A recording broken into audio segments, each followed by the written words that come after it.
Success doesn't begin with talent. It begins with permission. The permission to try. The permission to look unready. The permission to be a beginner in public. Because if you don't believe you can, you don't invest. You don't commit. You don't stay long enough for results to appear. To succeed, we must first believe that we can. This isn't a motivational slogan. It's a psychological sequence. Belief comes first, not because belief magically changes reality, but because belief changes your behavior. And behavior is the only thing that reality responds to. Tonight, we're going deep into that sequence. How belief is formed, why it collapses, and how the people who win are often the people who stayed long enough to become believable to themselves.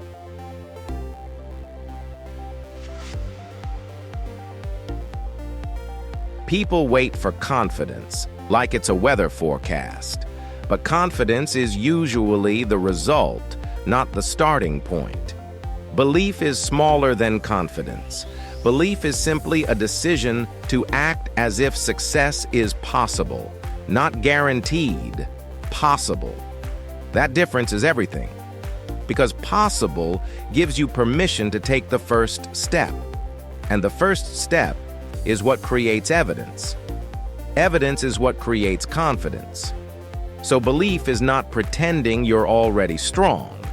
Belief is refusing to let uncertainty decide your identity.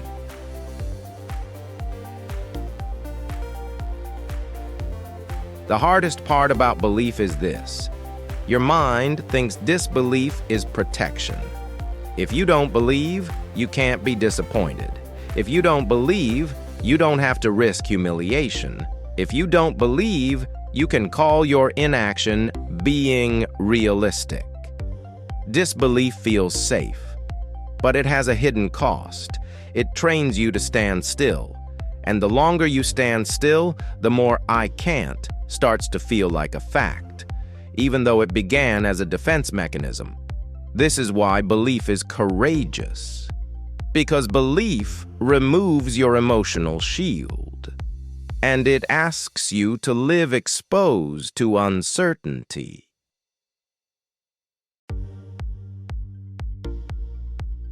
In the US, belief is often marketed as a shortcut. Just believe, as if belief replaces effort. But real belief doesn't replace effort. It releases effort. Delusion says, "I will win without changing." Belief says, "I can win if I'm willing to become someone new."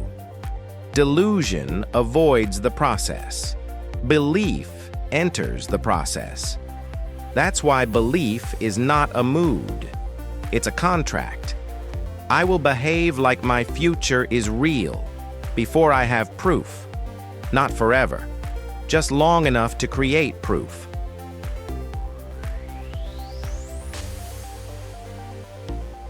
Belief changes reality through 3 channels.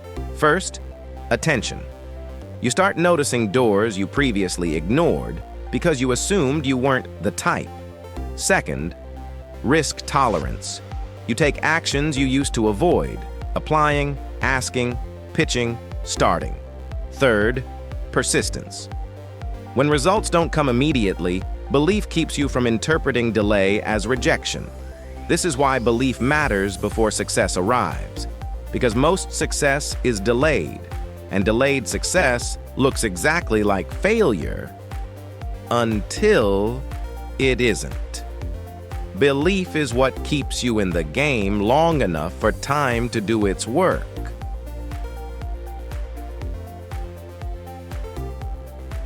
Most people think belief must be felt before action, but belief is usually built after action, through evidence.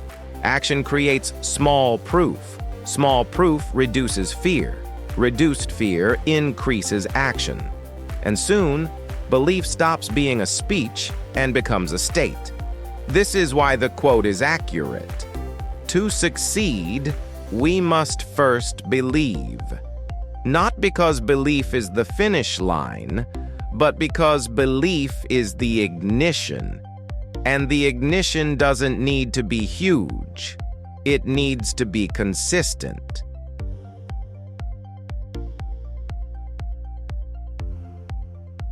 There's a reason this quote hits in a culture of ambition. Belief is contagious. When someone believes in you, you temporarily borrow their nervous system's calm. You borrow their certainty. You borrow their view of what's possible. This is not weakness. This is human psychology. We don't build belief only through internal talk. We build it through mirrors. People who reflect a stronger version of us back to us until we can hold it ourselves. That's why isolation kills dreams in America. Because the culture is loud. And if you're alone, the loudest voice becomes your doubt. Togetherness doesn't guarantee success, but it dramatically increases endurance.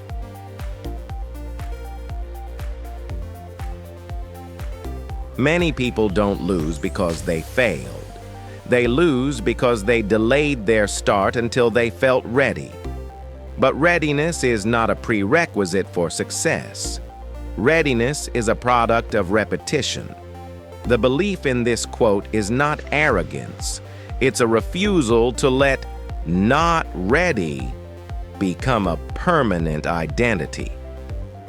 Because you can build skill without belief, but you won't build a life.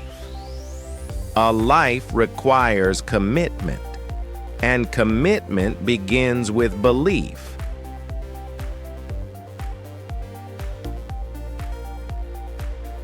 Let's hear the sentence one last time. To succeed, we must first believe that we can. Because belief is what keeps you moving before the world rewards you.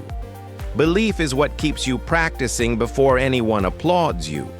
Belief is what keeps you learning before you feel qualified. Success is not only the outcome. Success is staying in motion long enough for the outcome to arrive. So believe, not as a fantasy, but as a decision. I will behave like my future is possible, starting now.